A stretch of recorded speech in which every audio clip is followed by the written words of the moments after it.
Wow, how about that? Oh, how about that new name change, the rebranding? I absolutely love it. It's terrific, and I think it better signifies what the trade association is all about. Really, it's all about wireless infrastructure. I think PCIA, if I remember right, goes back almost 20 years, kind of back to the voice stream era. And I think Wireless Infrastructure Association much better signifies what the trade association is all about. So Jonathan, congratulations on that. It's a pleasure to be here this morning. I always look forward to coming to speak to this group. I'll tell you, this industry, what a ride it's been. And thank you, first of all, thank you for all that you've done to help grow the industry over the years and frankly the decades. You know, my wife and I were driving around over the weekend, and I don't know who brought it up, but one of us said, you know, remember when we had to use maps to go places? You know, maps and quarters. You know, we've eliminated maps in cars and quarters.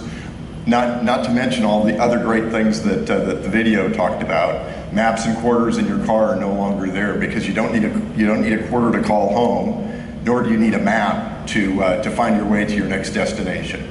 So big deal. You know, I think about my phone and I think about how important it is. And you know, can you imagine a world without Uber? I certainly can't. And frankly, the other 50 applications that are on my smartphone that I probably use 15 or 20 of them daily. So from a T-Mobile by the numbers perspective, gosh, just over 20 years ago, VoiceStream launched the Hawaii market. And we spent about $22 million building Hawaii to launch it. And I did a little bit of math this morning and said, you know, $22 million, our burn rate's about that, maybe a little bit less than that on a daily basis today as we build out the network and add capacity to support our ever-growing customer base. We have about a $32 billion market cap, 65.5 million customers at the end of the first quarter, over 50,000 employees, and yes, the fastest LTE network in the country. We've retained that fastest network claim for 9 consecutive quarters now, and are really proud of it. It's really been something that gave us the ability to for our marketing team to really talk about the network in a way that we were never really able to do so previously. What's happened since the collapse of the failed AT&T deal back at the end of 2011 is T-Mobile's added about 23 million customers. Pretty remarkable for the little company that everybody declared dead. As that transaction failed. We're very proud for having passed Sprint as the number 3 customer, or number 3 operator from a number of customers perspective last year, and believe that there's still lots of customers that will come adopt the T-Mobile franchise over the coming years. We had a real strong first quarter.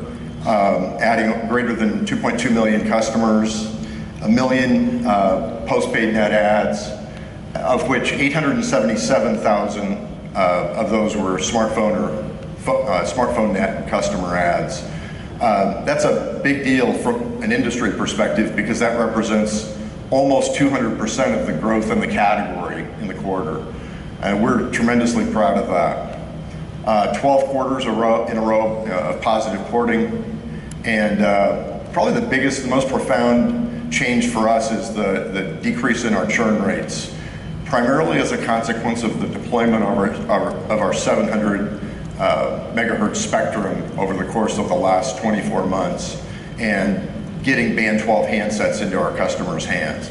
Been a really big deal for the business and has caused our churn rate to go down precipitously.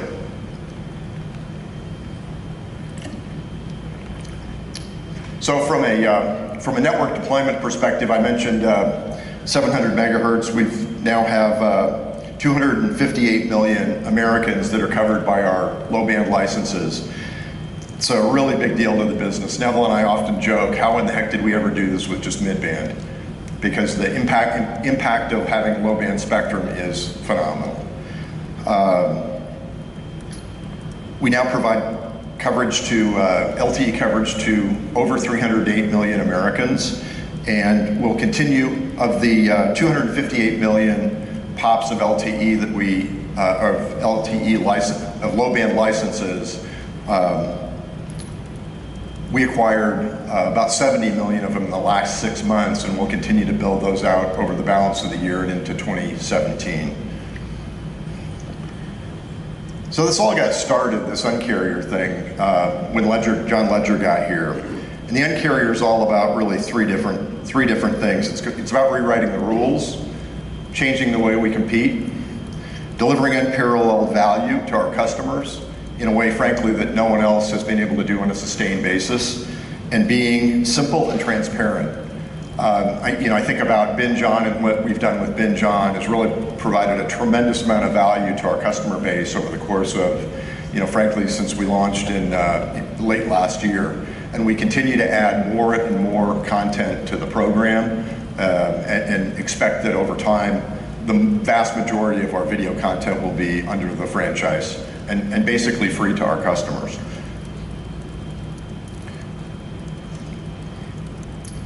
From a workplace environment perspective, I'll tell you, John's had a phenomenal impact.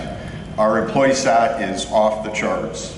93% of employees take a ton of pride in working for the company. Jump on Ledger's Twitter page and check it out. You can see it.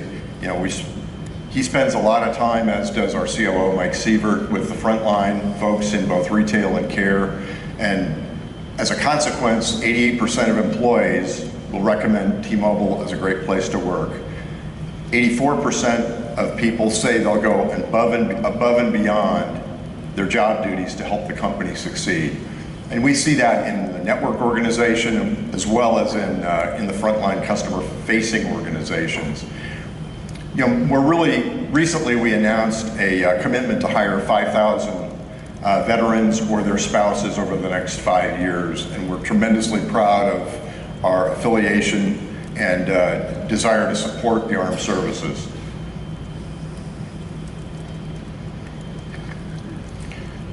As Jonathan mentioned, diversity is a big theme of the conference this year with tomorrow's summit. We're big participants in that. I think I have 5 or 6 members of my team that are going to plan to do this one-on-one focus groups with prospective suppliers. It's pretty exciting. T-Mobile, we've got a very diverse customer base, not really ghetto, for those of you that have read that report, but our customer base is highly diverse. We really appreciate that.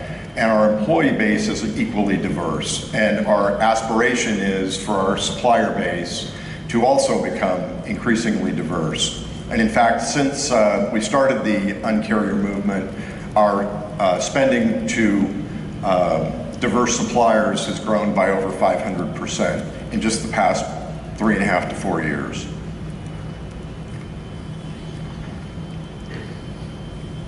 So, the Uncarrier is all about changing wireless for the better, right? We've talked about that before. What I thought I'd do today was spend a little bit of time thinking about, gosh, if the roles were reversed, what are my pain points, and what would I ask the industry to do to help solve them? Right? Let's just turn it around a little bit and talk about what some of the pain points are from a T-Mobile perspective as it relates to wireless infrastructure.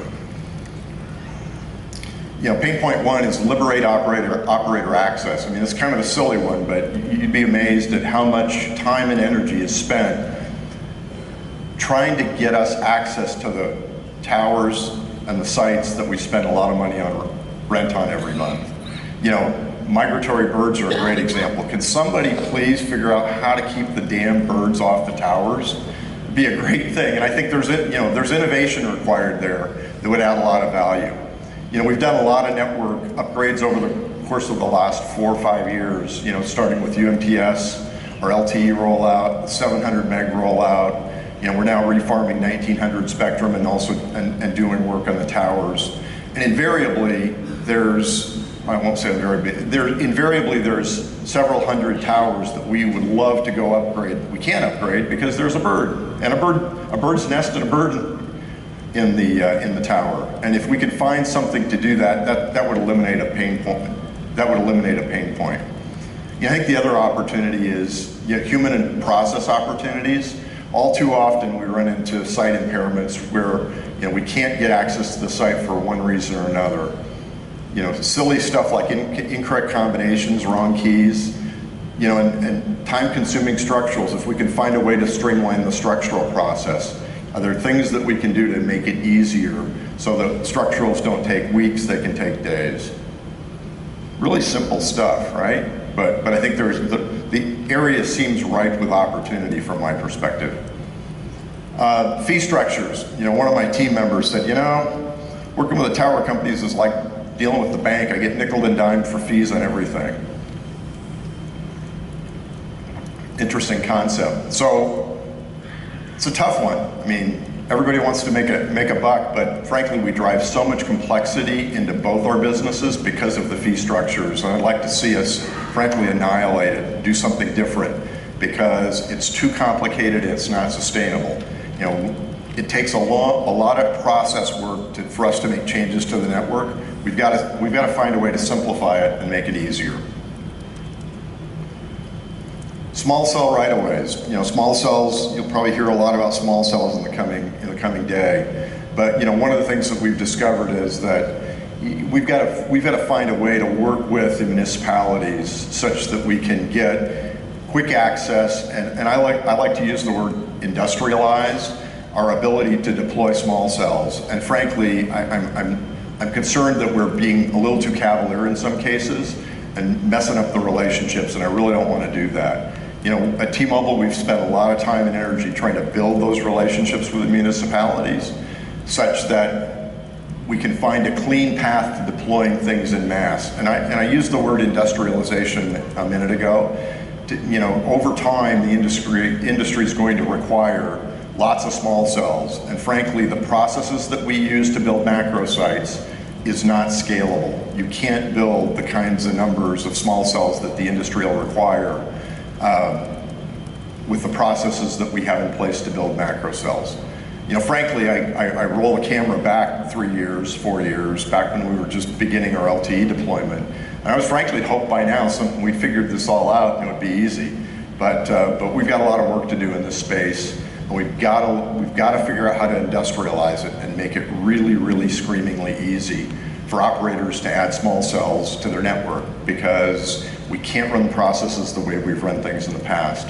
As a case in point, we built a website with some, a video that's not terribly different than the PCI video to try and help educate municipalities as to what we're trying to do with the aim of helping to simplify the process work for adding small cells to our network. Loading flexibility. My gosh, that's a little bit the same pain point as the cost one, but we've got to simplify it. It's an administrative nightmare, not only from a cost perspective, but from a process perspective. We've got to get to a place where, loading based on sale area with that's wind load, and not to exceed weight, so that we can stop the absolute madness that happens today. We recently had a situation where we needed to add a TMA to a site. It was 3 pounds heavier than the TMA that was previously there. It cost us $5 a month to. Now, it's not the $5 that bothers me. It's the time and the energy that it took 2 companies to figure out that it was going to cost $5. It's just crazy making. When have you ever heard of a rent go down when you pull equipment off? I haven't heard of that. I'd love to hear about it though. Again, we need to get to a much simpler solution. We all know a lot more now than we did then. I love that comment because I think it's illustrative. Going back to the sites that we built in Hawaii 20 years ago, none of us had any idea what we were going to do with those sites 20 years later, and that we'd be, the equipment on the sites would have been upgraded 6, maybe 8 times. My gosh, if we'd have known then what we know now, we'd have a much different relationship, and I think we would have forced ourselves to build process that was much easier, that took a lot of cost, frankly, out of both our businesses. And most importantly, gave us access and the ability to add capacity and change things out in a much faster manner. You know, the opportunities I think exist for developers include, you know, simplified rate structures, lower escalators, protection from consolidation, you know, and even cashback or signing bonuses to ease operator transitions. And I say that because there will be transitions over the coming years. You know, we will have to get off some of those high-cost sites, which I think creates opportunities for folks. So to wrap up, you know, I just close and say there's, you know, lots of opportunities. You know, we walked through five pain points. I guarantee I could find 5 more if I really thought about it. And I don't think that the analog is all that different for some of the pain points that our customers have had to deal with. So with that, I'll say thank you.